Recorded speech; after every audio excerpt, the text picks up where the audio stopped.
Hari Om.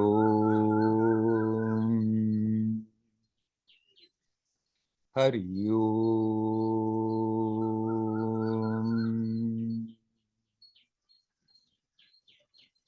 Hari Om.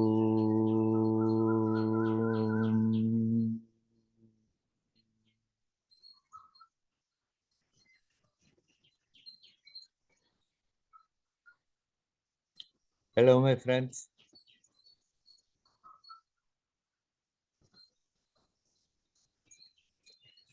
The last clip that was out on YouTube was about having faith in one's own potential. Let me talk a little bit more about that. What we need is the courage. Courage to believe, to have faith in our own potential. That has nothing to do with being egoistic, nothing to do with being arrogant. It's simply a fact that there is such a tremendous potential in everyone that we are connected with that current of Shakti. And we can learn to tune into that. We don't have to feel estranged from that. We don't have to go on and on suggesting to ourselves that we are so weak and limited. Sometimes it feels like this. But we can remember that we need not be attached to those experiences, but if we just somehow or other learn to let go of those programmings that are there, then we can touch that source of energy. Still, how much is manifesting then on the physical level? That is in every story different. But if we do that again and again, then it becomes easier and easier to be connected. And more vitality is flowing also on this level. There may be the weight of karma for some bodies that they still have to go through difficult things, but it's not about the physical strength and stamina. That has the tendency to be there also easier when we connect. But it's much more about that capacity to remain connected with that calm, with the peace that is there, untouched, unmoved, unaffected. We have that potential. Everybody has it. It's not just a few selected ones. It's there. It's that which makes us tick. It's that which makes every experience possible. It's that dynamic aspect of reality without which absolutely nothing would be there. We cannot be disconnected from that. We simply feel in our mind, in our actual experience, disconnected because we have learned to see and feel, experience and act and react and be in a certain way. And then it takes courage to believe that we can let that go, that we can go beyond these limitations, that we need not go on and on turning round and round in the same circle.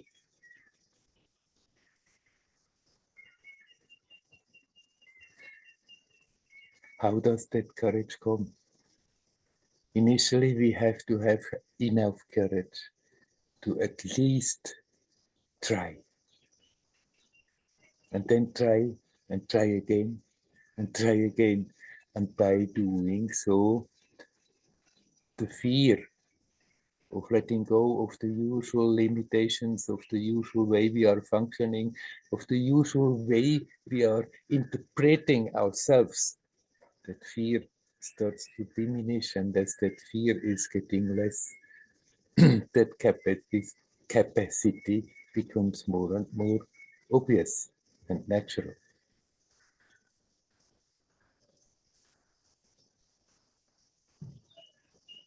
There is nothing wrong in getting help, in getting guidance.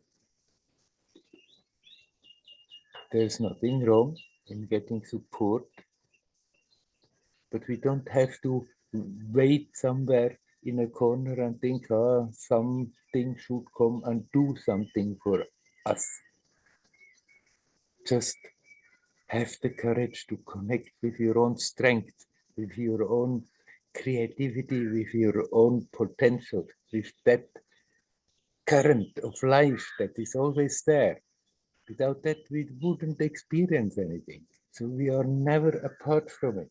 We just have to learn to really bring the attention to that and not get lost in all our thoughts and what all our sensations and imaginations of what we are experiencing and want to experience and don't want to experience.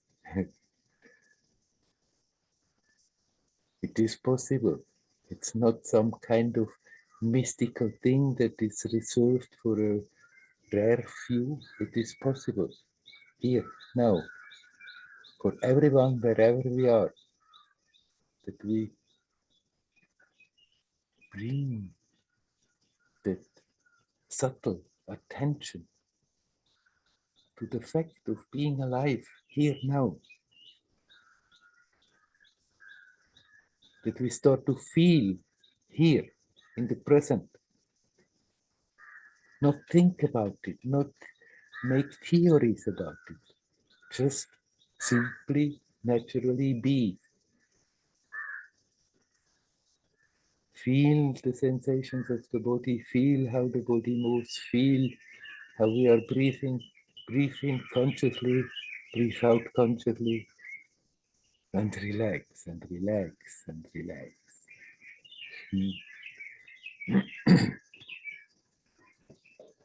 It's not something far away to be achieved. It's not something that we eventually may attain. It's that by which all actions are possible. What holds us back, what keeps us turning round and round in that same smallness of the experience is that we don't question the patterns enough.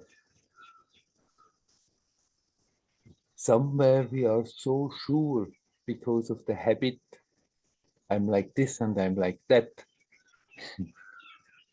giving all kinds of explanations and definitions. It needs courage to step out of that. It needs courage to go beyond it. And even if fear comes because it goes in unknown territory, then let that fear come. Don't be afraid of the fear. Let the fear come, let it be there, and experience that fear consciously, here, now, and relax. And you are right home. You're right there where you want to be. You come back to your natural being.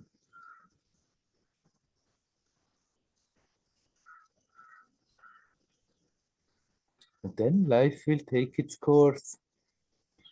Everything that comes along is being seen as an opportunity to learn, an opportunity to become stronger, opportunity to be more naturally yourself. If on the way a teacher shows up and you are maybe going to leave with a teacher, fine, great, wonderful. Every help is accepted, but we don't have to run around and hope that sometimes somebody is making a miracle, is doing something that miraculously all is changing. You are that miracle. It is within you. It is there. It need not to be attained or constructed.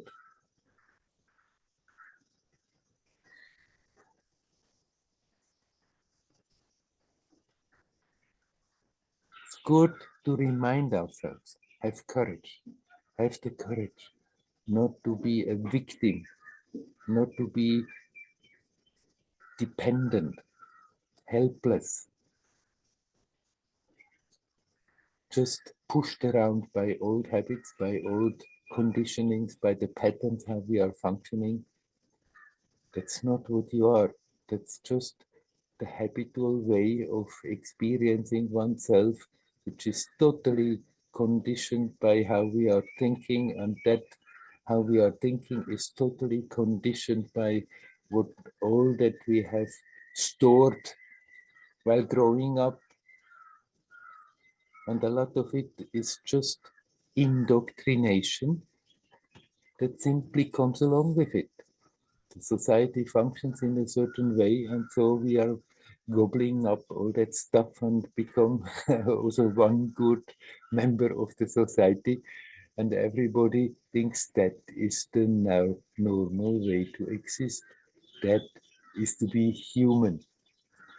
To be human is to know that there is a tremendous potential there, and we have the right, and we can. It is possible to bring the attention back to that, dive into that, relax into that, and learn to live from that perspective.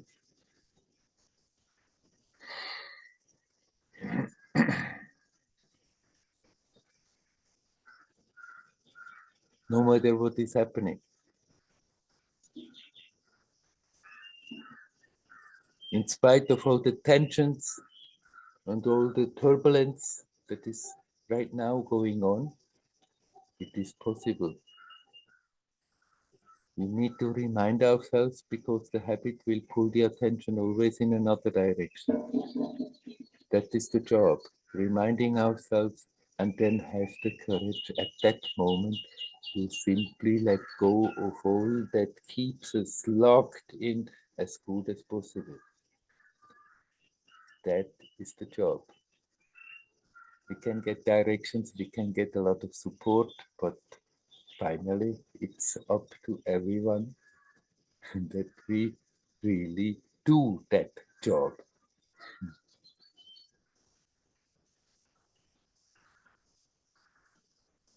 Breaking the old habits, breaking the old patterns, breaking those imagined limitations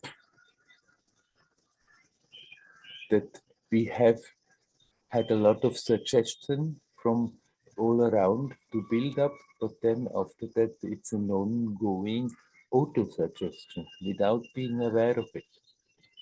We just can learn to stop that and not be a caged creature anymore, not to be a victim of all that. But see, okay, this has happened. It's still there. It has its own momentum. It has its own power because of the habit. But it is possible to step a step back, to see it, to let go of it, and come home to what we are meant to be. You are a divine being. And that divine being has projected in this world in order to gain experience, to become more expansive, more aware of its own divinity. We need not get stuck with an idea that we have picked up and strengthened and strengthened, and that we go on and on and on. An idea about ourselves, an idea about what we are, an idea about how limited we are.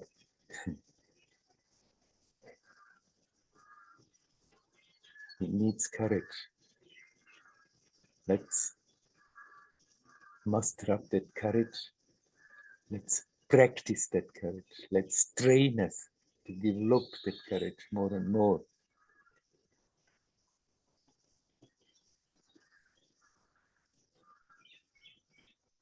And then even when very difficult situations come along, more and more we are capable to deal with them without getting pushed out of our equanimity.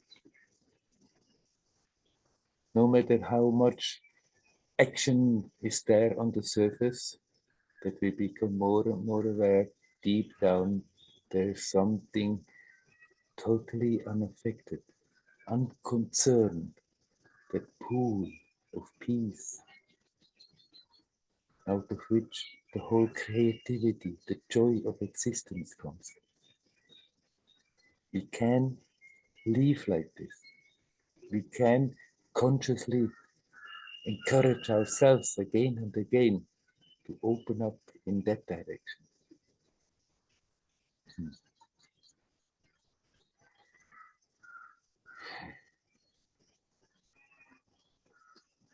All right, I stop now with this. If there is anybody here who would like to come in and say something, you're welcome to do so.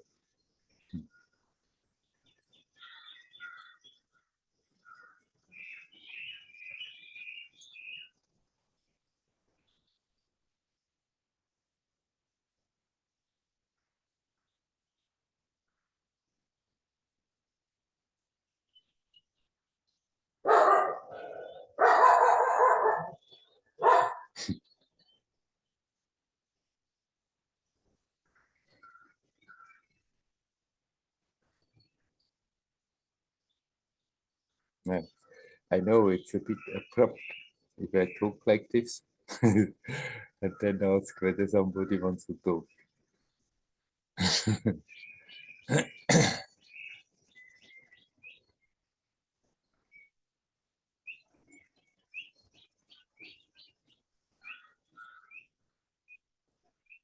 Life can be playful, joyous.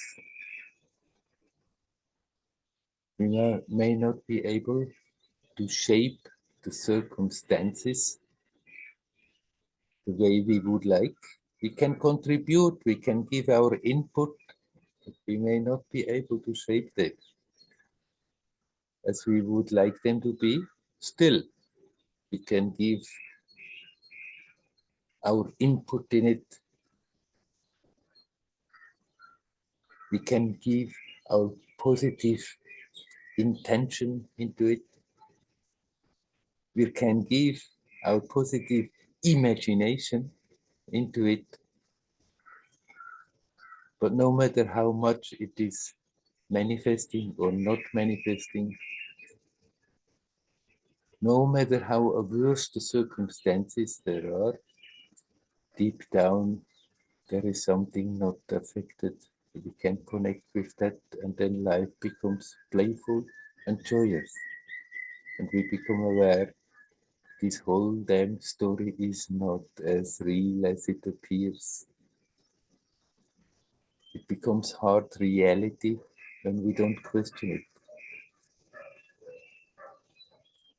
If we stop being attached to the perceptions and the ideas that we have, the ideas about ourselves, the ideas about the world, the ideas about reality, if we stop holding on to those, learn to relax them, learn to let them go, when we become aware there is a joyousness there, naturally there, unaffected. And we can connect with that no matter what is happening.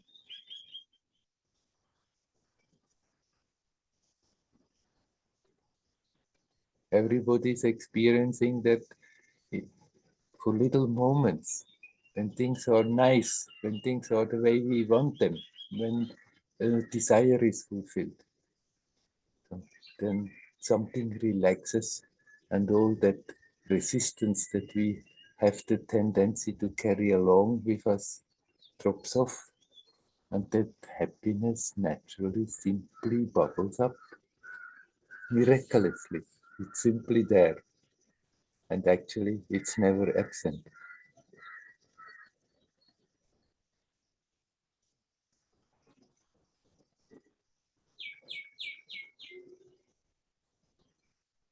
It's not something to do with any morality. It has not something to do with some spiritual rule we have to obey to.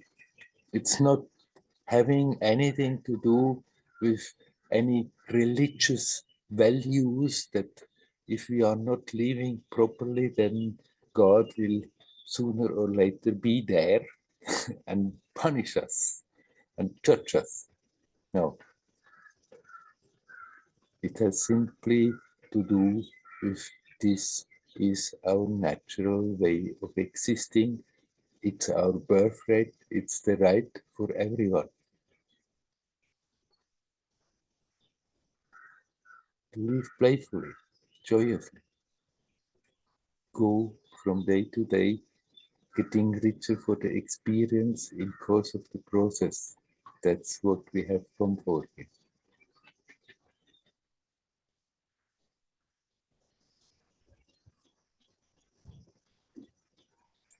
I'm asking again, is there anyone who would like to come in? You're welcome.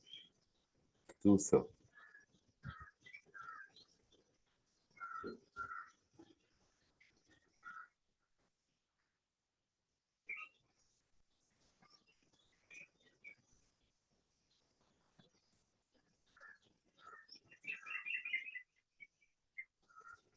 Hi, Werner. Hello, Nava. Something we've talked about at different times is when other people are suffering, if we just suffer along with them, all we add is more suffering to the world. Right. Okay? But I see this happening in my family. I have 3 grandchildren, 2 babies, and one who's 2 years old. And the 2-year-old is sometimes related to very badly, and I see what it does to him.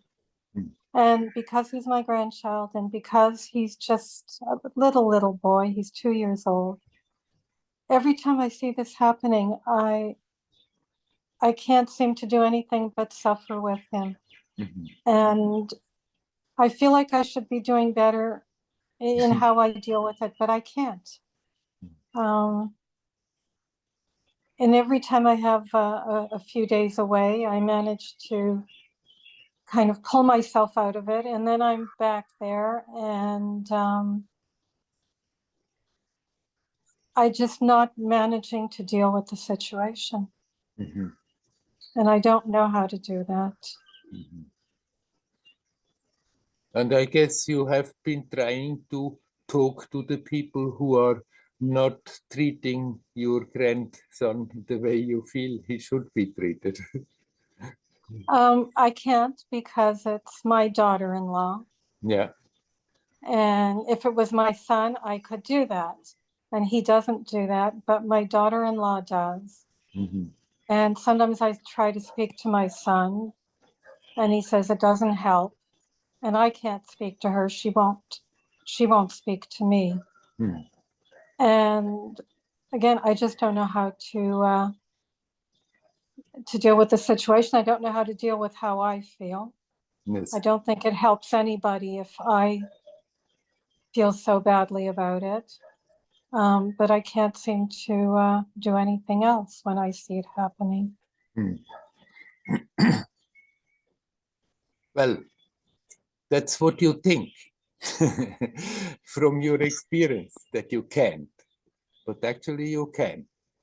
And actually it would be a great thing for the little boy if you could get into a space that you are not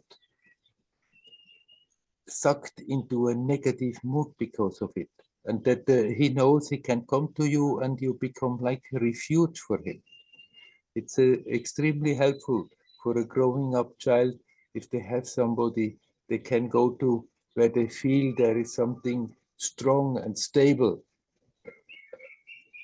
contrary to what they may be experiencing most of the time. So stop thinking that you can't. And when it's happening and you feel that it's pulling you into anger or it's pulling you into depressive moods, then accept, okay, it's still coming, it's there. It's no point in denying it, but instead of struggling with it and fighting with it and thinking, how can I do better?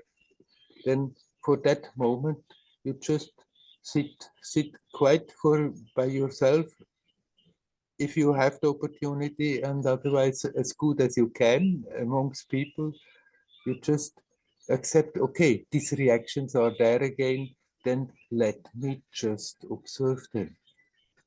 Step a step back, see what they are doing instead of struggling with your reaction. Accept that reaction is there and see what it is doing to your experience right then and there.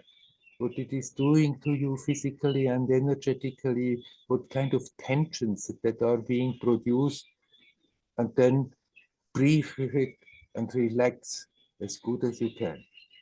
And that already will start to change the situation.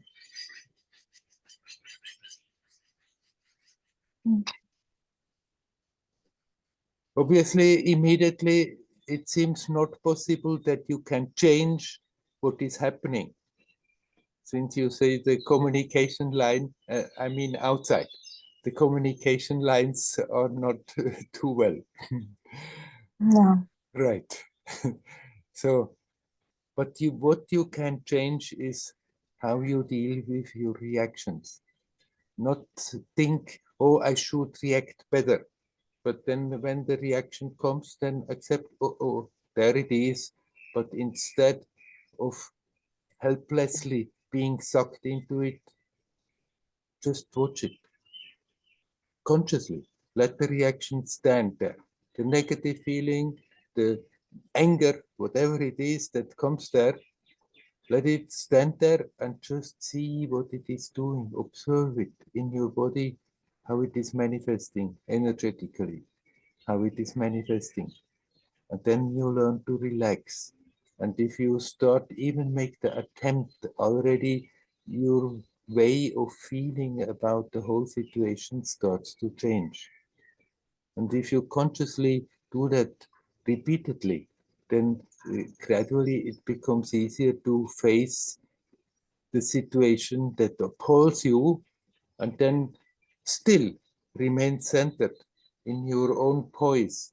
And there you bring actually a wonderful aspect, a wonderful energy into the situation that may influence the boy. It may be certainly very helpful for the boy, even if he's not recognizing it consciously, and it may even influence the people who are involved in the situation.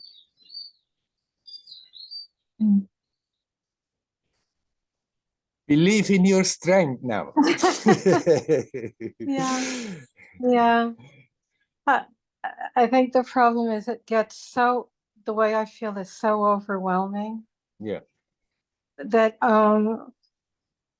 it's just difficult to, I try to do that and I get so worn out trying to do it and so worn out seeing it that I'm good for a while. And then if I spend any time there, and I do, I can spend 2 days, 3, 4 days in a row and stay there. And at some point I just get tired out, emotionally tired out. Yeah. Right. And then it gets harder and harder rather than, yeah. Well, if you have the opportunity that you can take it in doses, then do so. Stay there as long as you feel it's healthy, and if it's possible, then do go away and somehow collect yourself a bit better, then do so. Nothing wrong with that. Yeah, sometimes it's difficult practically to do that. Yeah, I can think. But I realized that after being there this week, and I came home and I was just so happy to come home because I knew I would have time to just be with it. And yeah. And when you are away, when you are at home and alone, and the memory comes and it still stirs you up, then again, work with it in that way. Then let the reactions come, let the feelings come, but then see how they're manifesting and learn to relax. That relaxing thing, that you learn to relax instead of struggling with it. That you just see what it is doing and you just start to relax. Relax your legs, relax your feet, relax your body. And then energetically, emotionally, and intellectually, gradually the relaxation also comes. Something I wasn't sure of this week was when I was meditating, at some point I felt like I have had enough of sitting with this, with how it feels, and I thought, enough. And I just started to change my meditation. I don't know if it was the right thing or not, but I just thought, how long can I sit with this? Because I was just tired of feeling like that. And again, I don't know if it was a mistake or not, but I just felt like, sometimes you just need some relief and you meditate in a different way. And I'm still not sure what was the right thing to do, but I just absolutely needed to do that. Right. And I'm not at all saying you should now stick with that all the time and turn it around and observe it and be with that all the time. By all means, meditate the way you want to meditate. And if you can be in that peace, that also strengthens and levels out these things. But if it's coming and disturbing your meditation, it doesn't let you, if you can, you let it go.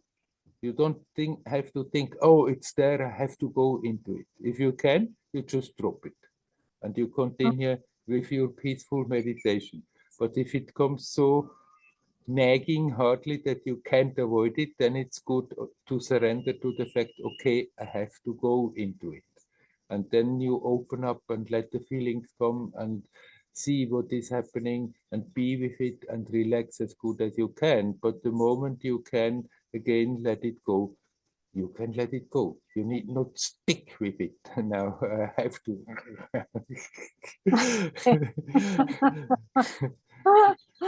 Yeah, okay. That's good. Thank you. Very good. I wish you well. Good luck. Hari Om. Hari Om.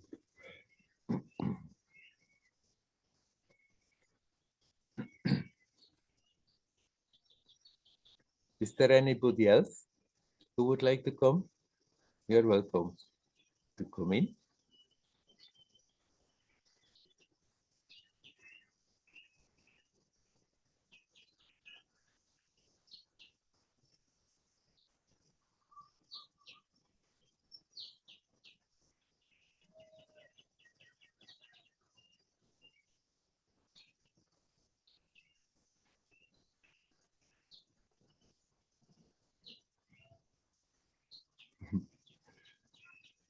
Just the last thing that we talk now with Nava. How long to stick it out? Because one may have the feeling, because I'm coming to that again and again, not to resist, let it come, not to struggle with it, let negativity come when it comes. That does not in any way mean that I want to tell you you have to sit now with every negative stuff that comes into the mind and stick it out until it's resolved. If this kind of disturbances come, then We have the right to just drop them. It's better not to suppress them, not to forcibly think, I don't want to have anything to do with it. But if we see it and can drop it and come back to just being, then yes, do so. We don't have to now think that anything that is coming and is attacking negatively, that now then we have to really go into it and stay with it and figure it out and resolve it and stay then always in those spaces. There are also subtle and not so subtle attacks all the time of some negativity or other. And then we could actually spend all our time like this. Be here, be now. Connect with yourself. And if these disturbances come, we can see them, let them go, and be here, be now. We don't have to go after them and think, oh yeah, there is something I have to resolve. If we can drop them, drop them. But then sometimes it's just not possible. Things are too charged. Things are too strongly energized. It may be something from the past that suddenly bubbles up from the subconscious. We were not quite aware that we are still carrying that in such a way, but it's still there and it comes suddenly with force. And if we can let it go, then we can let it go. We don't have to hang on to the past unnecessarily. But if it's too much charged, if it's too difficult and just keeps on nagging, then it's good to accept, all right, it's good to give it attention directly on its own level. And there we can open up, let the emotions come, let the memories come, let all the negativity come that is attacking, but at the same time observe, become aware that the observation is going on anyhow all the time. And if we do so already, we become aware, okay, these emotions are there, but they are objects. They come, they go. There is that observation. So there is an aspect in me that is not affected, and I can root in that and live from that and function from that.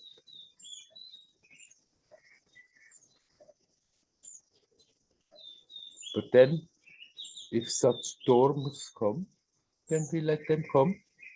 We sit with them, we watch what they are doing, and we relax and relax. And when it's possible at that moment to let it go, we can let it go. It's not that we have to somehow stick with it and think, I have to somehow resolve this. Every time you are capable of watching things instead of being overwhelmed by it or being a victim of the situation, you actually becoming stronger. You actually reducing the habit of getting so much pulled into things. But every time when it's the point comes and it's possible to just let it go, then we can let it go. We need not think. That's not at all what I mean when I encourage people again and again, don't fight about negativity. Negativity that can be energetical, can be emotional, can be intellectual, can be verbal, that we learn to accept it and then observe. That doesn't mean we shouldn't after that stick with that on and on and on and on.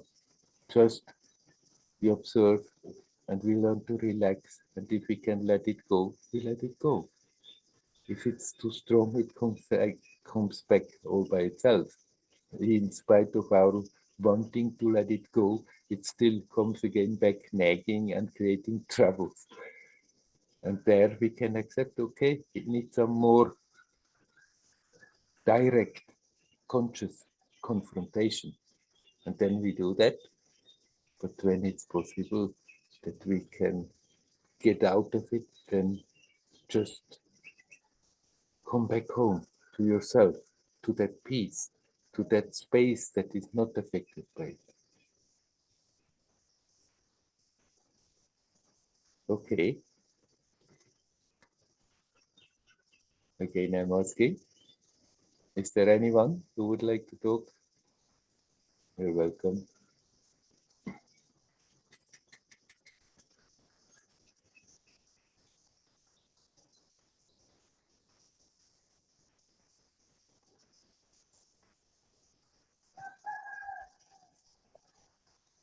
Hello.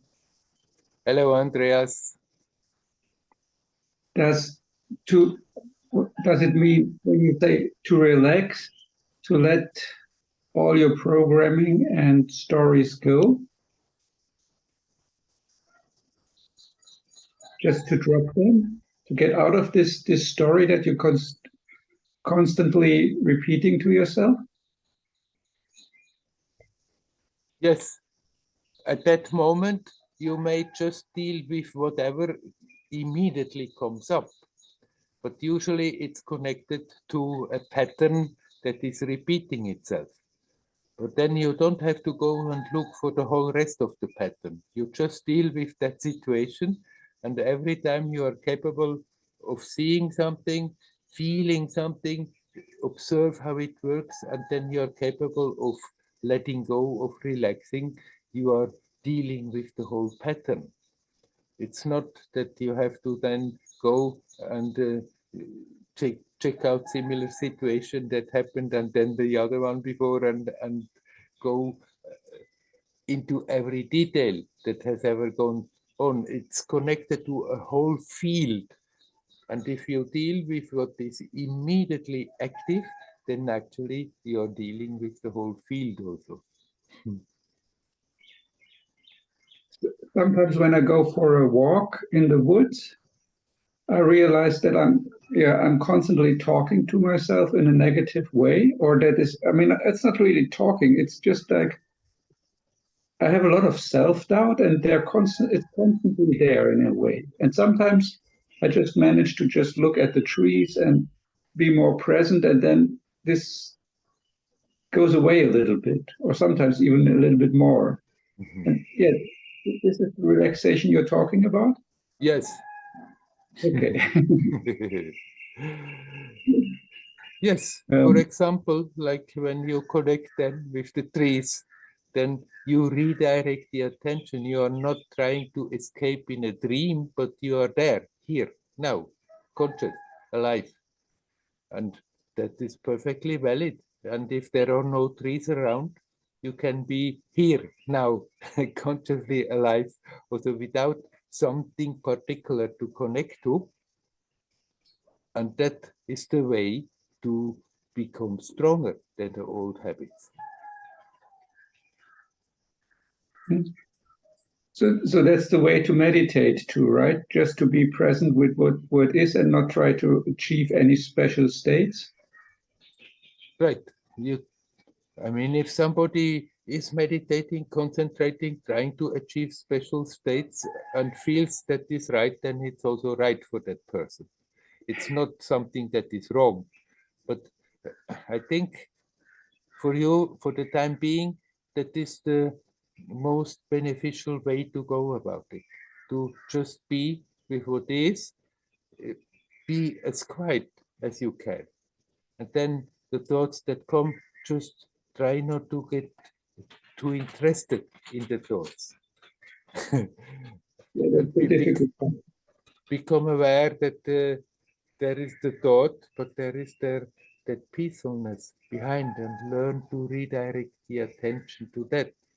If you need to take a help, then you take that help, like breathing consciously, like feeling your body sensations, like inquiring, but who is feeling and seeing all this. It's a question of not struggling with it, but redirecting the attention. It has power because we are interested in the whole thing. interested in a positive way or in a negative way. We like it or we don't like it, and both times we are interested in it.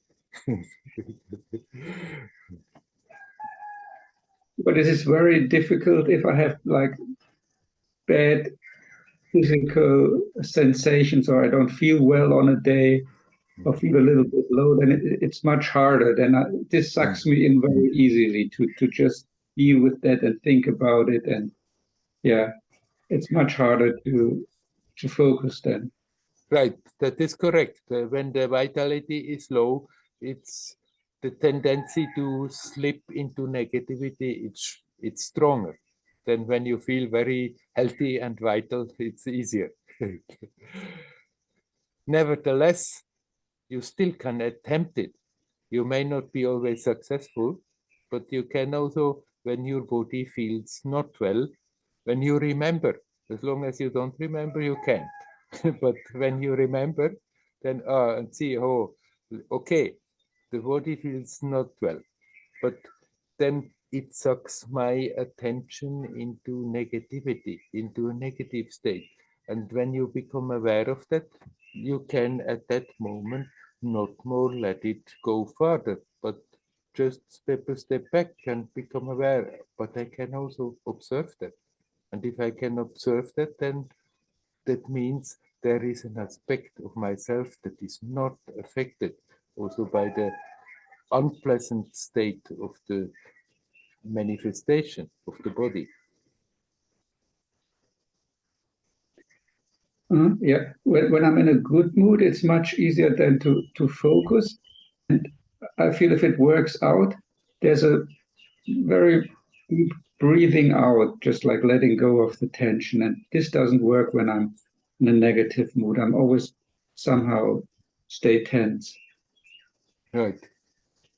But we stay in the negative mood also because we are not quite aware that we are feeding it. And if you then become aware, oh, there I'm again in that, and I'm letting myself completely be sucked into it at that moment, when you are aware, then you can say, okay, then I just observe the process. Observe how the mood is, observe the body that is not feeling well with it. And while observing it, while not struggling with it, but see just what it is doing, and then somehow remember, okay, I can also relax. Then the negative mood may still linger for some time, but you take the food away for it. We're feeding it unconsciously by being interested in it and wanting it to be like this. But if you observe and see it's going on, and you just not more buying into it, then it will slowly fade away. Yeah, okay. Yeah, I'm more into, I always want to figure out how I can change it or make it go away. And this is probably feeding it. It depends. Most of the time when we think of doing that, what you just said, then we start to fight with it. Try to control it with force. Control it. Don't let yourself go like this. And then there we bring energy into it. And then sometimes you get the upper hand and sometimes not. But if you use that energy rather to accept, okay, it's there again, it's creating trouble, but use the energy to step a step back, observe and see what's happening.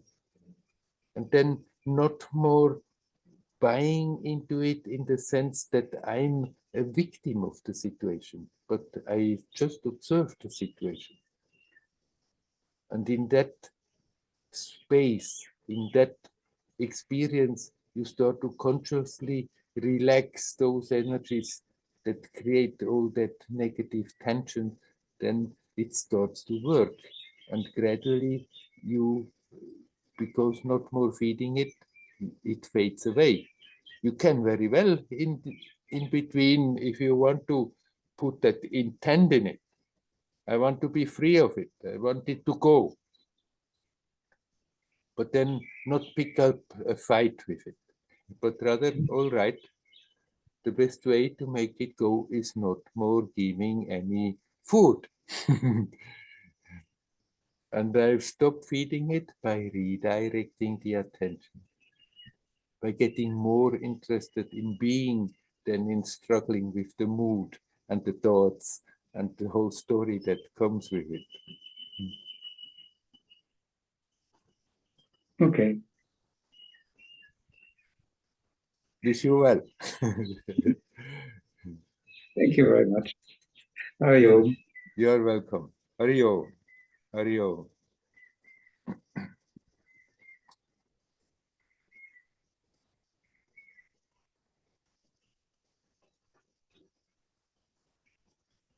I saw your camera lighting up shortly. Mariam, did you want to come in?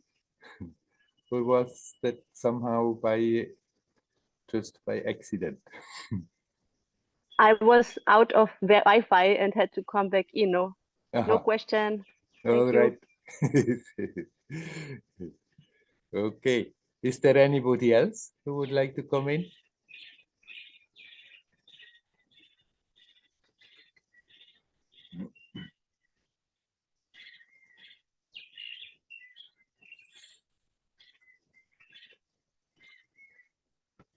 I know that when I talk about it, I always make it sound very easy. And then when we try, it may not be so easy.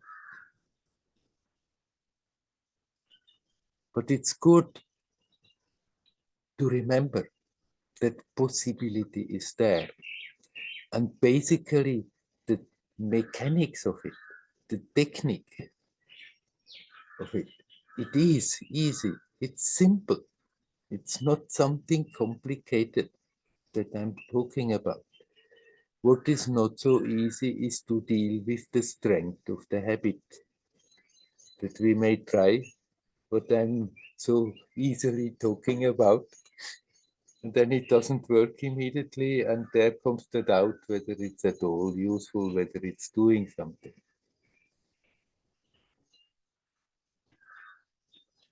And there it's good not to get discouraged and think, doesn't work. I know people, when I tell them like things like this, then say, oh, it doesn't work. I tried, I do it, doesn't work. It always works somewhat. It always does something. It may be very subtle, so it's worth the trouble to go about it, even if it's not always manifesting visibly immediately that it does something. The fact that we learn to redirect the attention is changing something. Maybe habits, patterns, conditionings may be very strong and not visibly change immediately because of that. But every time it has an effect. These patterns have become so strong because unconsciously we have been repeating certain ways of functioning again and again and again. And so we have strengthened and strengthened and strengthened certain ways we deal with ourselves, we deal with the situations around.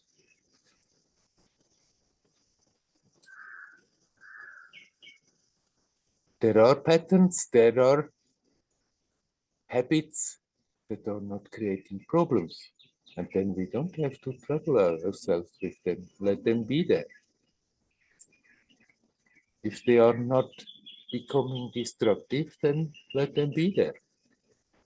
But there are always those negative patterns that eat up the life force, that cause harm to our manifestation and have the tendency to cause troubles and harm all around us.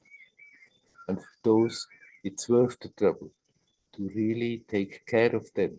And taking care of them is not to somehow start a war with them and fight them. It may be totally justified sometimes for a moment to just control, to put the brakes, not to let just emotions come rushing out and create troubles. But then not stay in that struggling mood. That we just find a way to redirect the attention, not suppress what is happening, that we still see it's there, but then we can observe it. And in that observation, even if it's still going on, even if it doesn't stop immediately, but if we stay in that space of observation, then it's getting weaker. It's not strengthening itself. Just seeing the mechanism, seeing what it is doing, seeing that in spite of having decided not more to react like this, it's still happening. Seeing all that creates already also some kind of a disgust about it. Ah, it's still there. And the very fact that we are not again interested, not liking it, but see that very natural reaction that comes is also an aspect that contributes that they are getting weaker, and eventually even strong tendencies that we thought we are never getting beyond that, they lose their power and they become memories. Still, they may come up, the head may come up, and the situation comes. But if we are then detached from them, we see that much easier.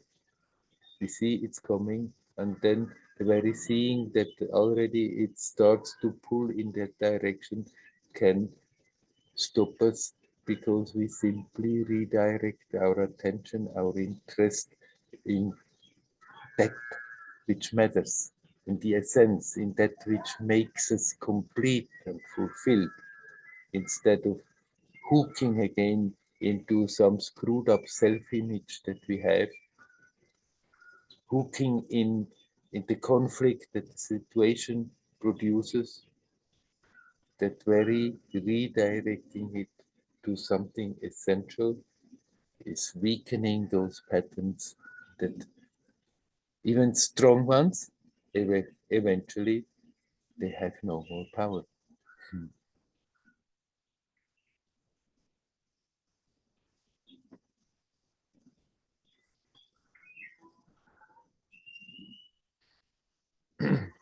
Is there anybody else who would like to come in?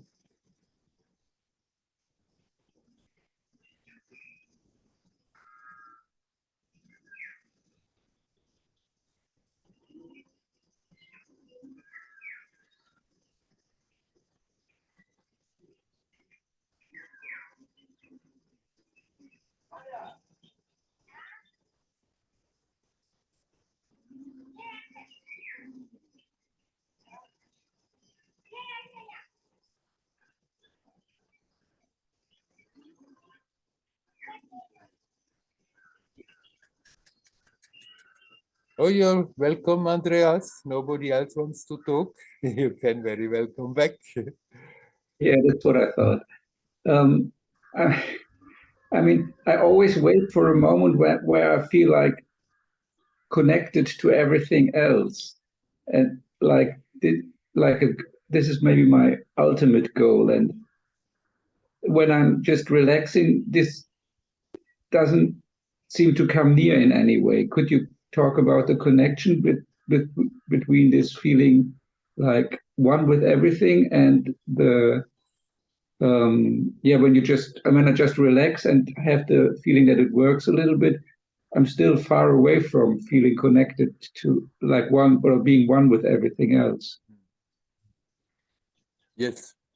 You don't have to try to create that sense of connection. And then that after that you can walk amongst the trees and that you feel the tree. It may sometimes happen. It may start to happen more often. But basically it's that sense of being isolated, that sense of being not connected. We can give attention to that and learn to let go of that. And then even if you are not feeling everything you are seeing, even if you are not experiencing a conscious connection with every object that you are finding on your way, but that if you let go of that sense of being disconnected, of being isolated, then even without those experiences, you become aware everything is connected. Then your capacity to perceive it may still be very limited, but if we let it be there, then it gradually may start to develop.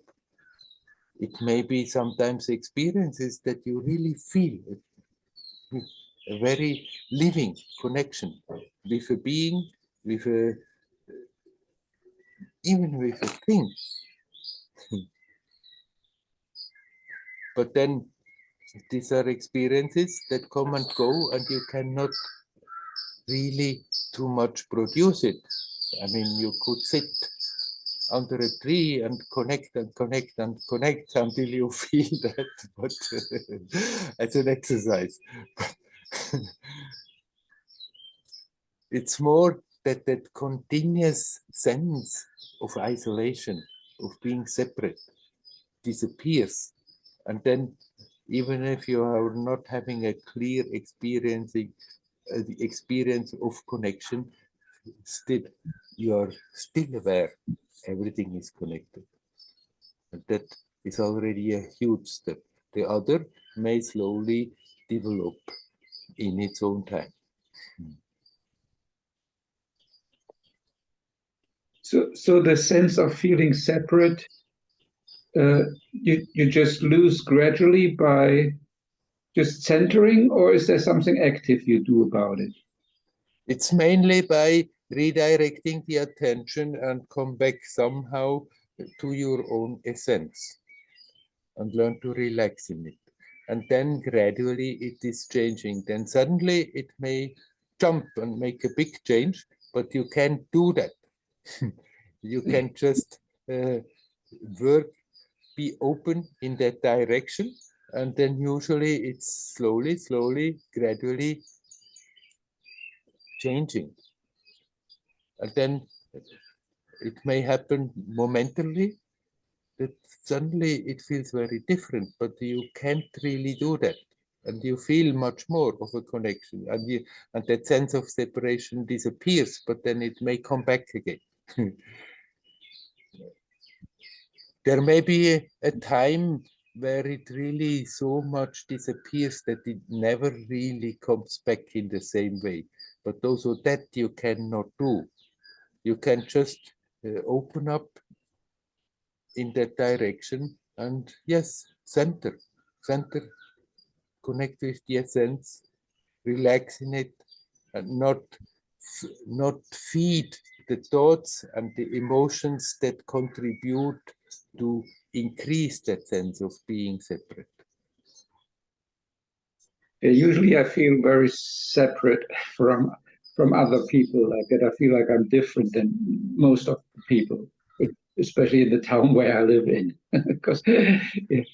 Right, but that doesn't that's not the same. You may feel that how you are living, how you are thinking, how you are functioning may be very different from most of the people who live there. But that doesn't mean that you are separate. That doesn't mean that essentially in that current of life you're not connected. It's manifesting in a different way there with the other people, and then you need not stand in judgment neither over yourself, neither over them, and think, okay, that's how it works for them, that's how it goes. If you see destructiveness and you can point it out to somebody, fine, that's great, but otherwise accept them as they are. And even if you see in the way you are functioning great differences, that doesn't make you really separate. You are not separate from anything. You are not separate from a saint and an angel, but you are also not separate from a demon. It's all the play of the same life. Doesn't mean that you have to be like the demon. You still can rather open up to the lightful direction. What do you mean with demon? Is this a non-human being? I mean, I use that word. It can be a human, it can be a subtle being.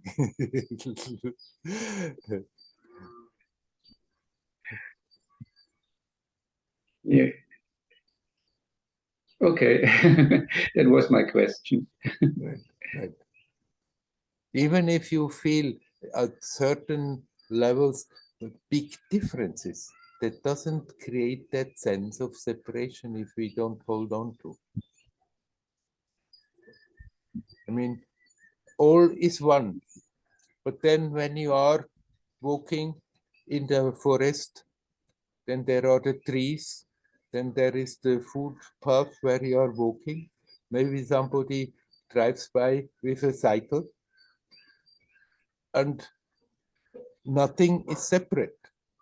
But the other person that is driving by is not Andreas and need not be like Andreas. And the tree is also not Andreas. Andreas is appearing in a certain form. And there are great differences how this oneness is manifesting. But that those differences, that variety in appearance, doesn't create separation if we don't create it in our mind. Yeah, maybe I go to a special example. I work in a clinic, Yes.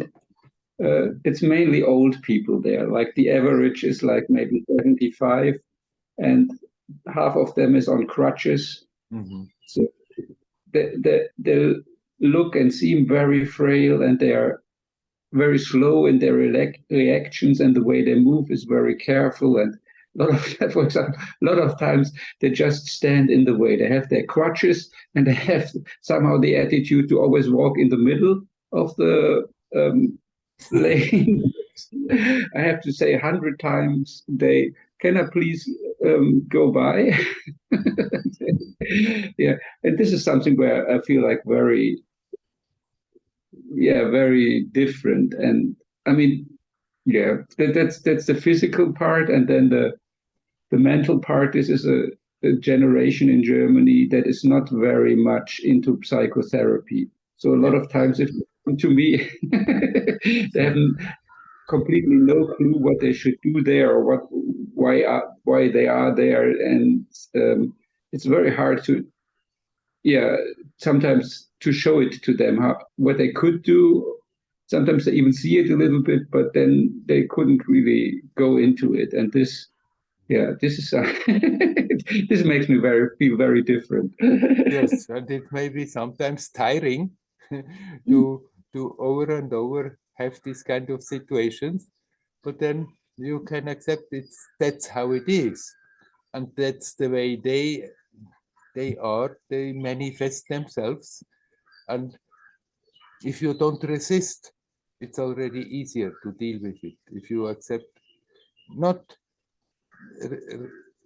not resisting in the sense they are hopeless, I can anyhow not in any way help them, but then when even if you try to help and it doesn't seem to do much, then you can accept this is the situation, and it's a challenge for you, the experience not to get into negativity, not to get just totally exasperated, but okay, you radiate something to them, you give them a possibility, and then it's up to them whether what they are doing. So, of course, as I said before, as there are differences between trees and mountains and lakes and and animals and humans, so it's a great differences between humans, but that doesn't make us separate. It's that same life manifesting itself with more limitations, maybe, but still, it is not that sense of separation we need not entertain. Yeah. With nice clients or patients it's yeah, good to a good feeling to work with them. Yeah, basically I can accept even the other people. I know like how they're brought up and why they are this way. So it's not so difficult to sometimes it's difficult if they're very closed up, but a lot of times I can accept it. Well, yeah, it makes me feel very different from it. Yeah. Yeah. So maybe I shouldn't entertain this feeling too much. Yeah, and become aware that the feeling different on a certain level doesn't make you separate. There is still that connection there. It's still there. How do you feel that connection? Why not with the sense of, oh, they are so different, building up that often maybe judgmental feeling, or that feeling of repulsion. And those feelings or those thoughts that are strengthening that sense of separation, we can see in ourselves and learn to let them go. And then if we are not more building up that sense of separation, then actually it is not there. And then it's also easier to be empathic with such people and okay, accept with whatever limited means they have. They are doing what they are doing and they are what they can. And somehow you cannot forcibly push them beyond that.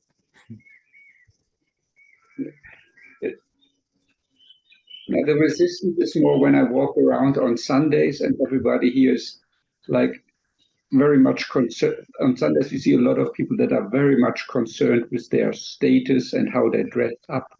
And what we in Germany call Spießer. Yes. And this brings up a lot of repulsion. Yes. But then instead of thinking they should be different, then you can see your feeling of repulsion, which creates that sense, which strengthens that sense of separation. And then deal with your own reactions instead of holding on to that something is wrong with them to be like that. I should see where I'm similar to them or where I like that there are parts in me that are like that too. I don't think that you have to go into this kind of mechanisms, mental acrobatics. You just stop being judgmental and accept them the way they are. Doesn't mean you have to like it. It doesn't mean that you think it's something great. But then if you accept they are the way they are, then it doesn't create that repulsion any longer. Okay. Okay, we leave it at that. Thank you very much again. You're welcome. Hario. Hario. Hario.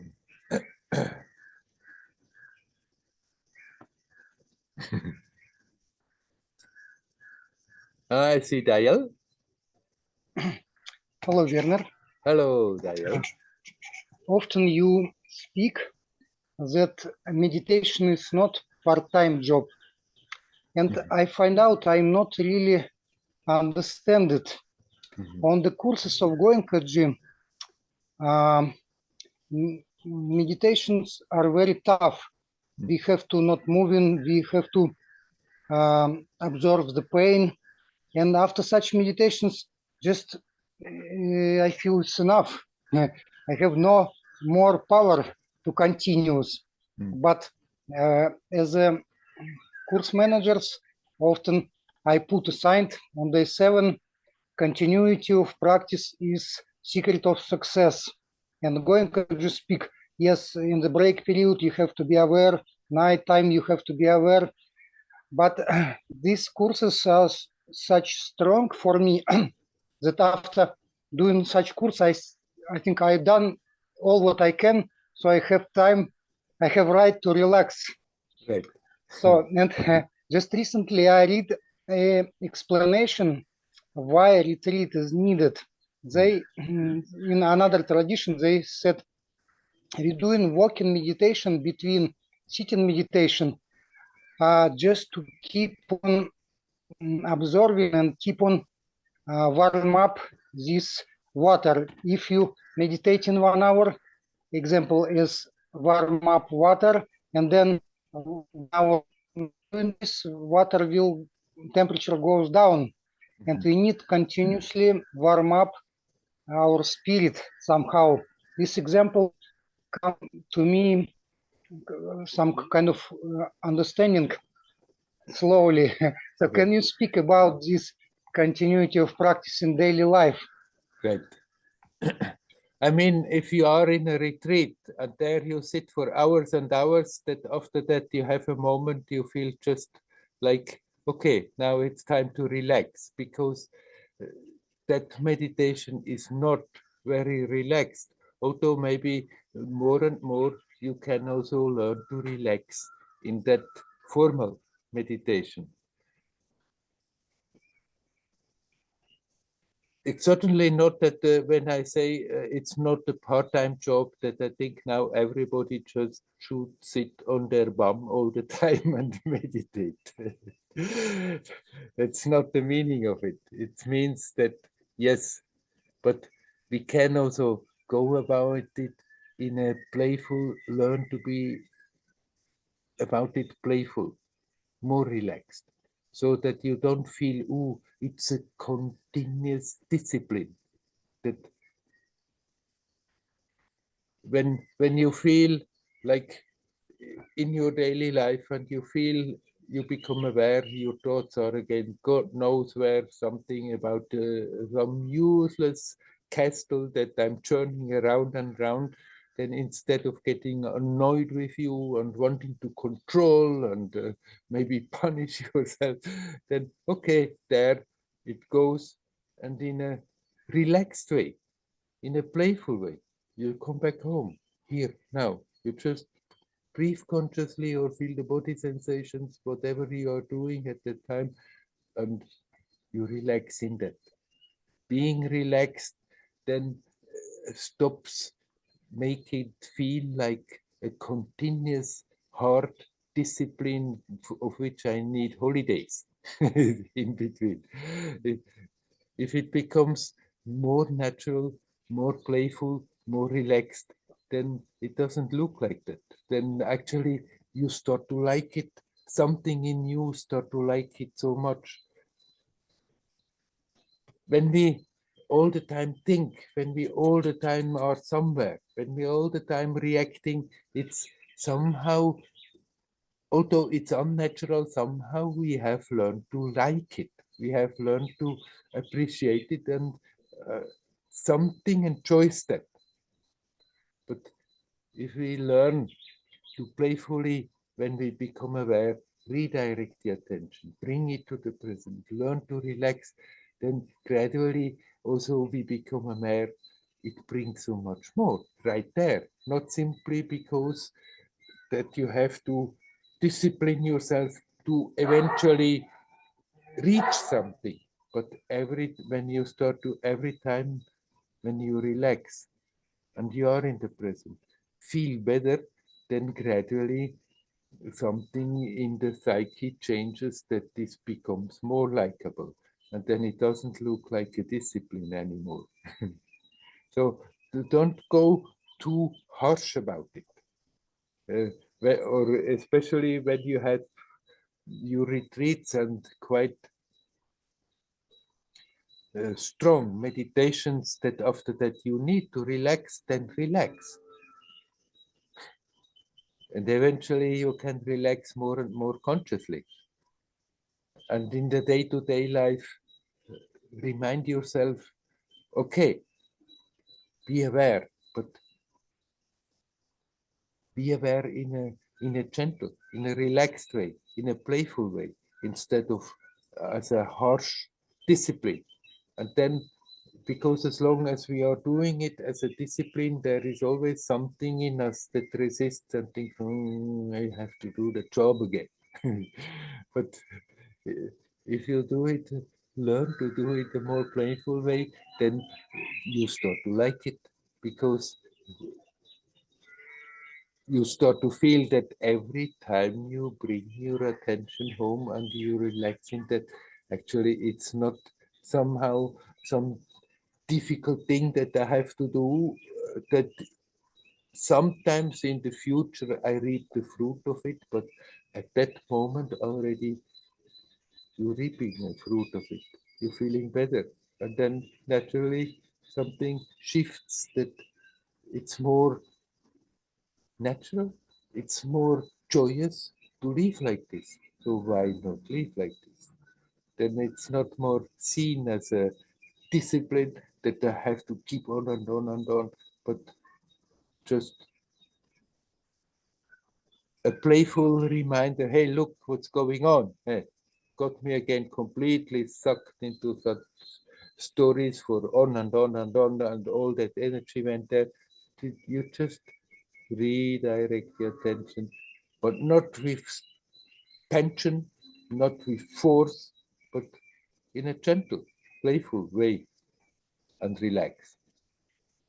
And the more your whole psychophysical manifestation becomes aware, but actually it's much more pleasant to exist like this.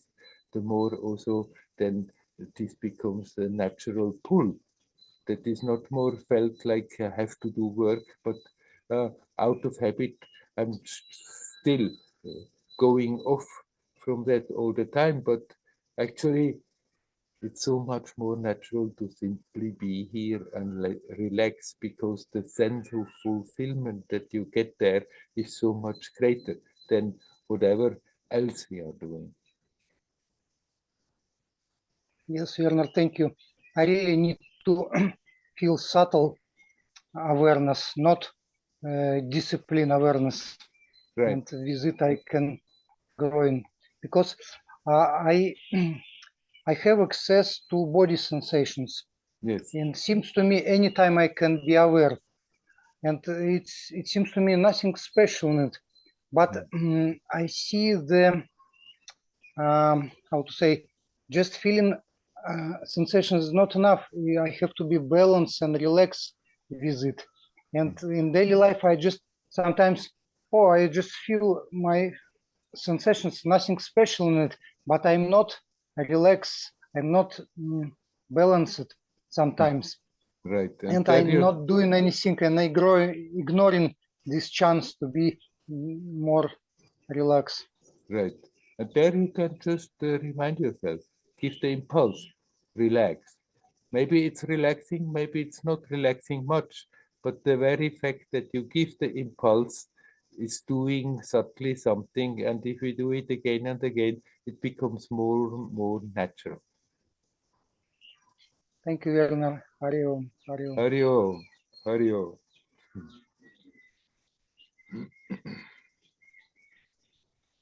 In the beginning, I said we need courage. And in the context with what we have been talking right now with Dale, courage doesn't mean a terrible discipline. It needs just courage that we at all try not to function in our usual patterns.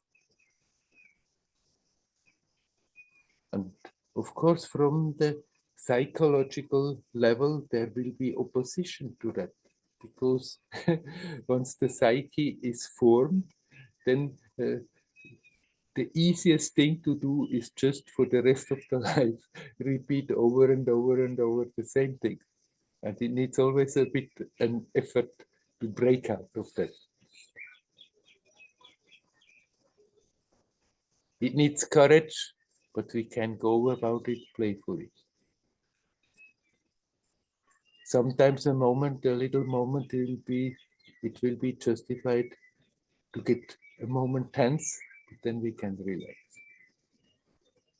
And the more we bring that playful note in it, the more we learn to relax in the situations, the more attractive it becomes, even for our silly mind.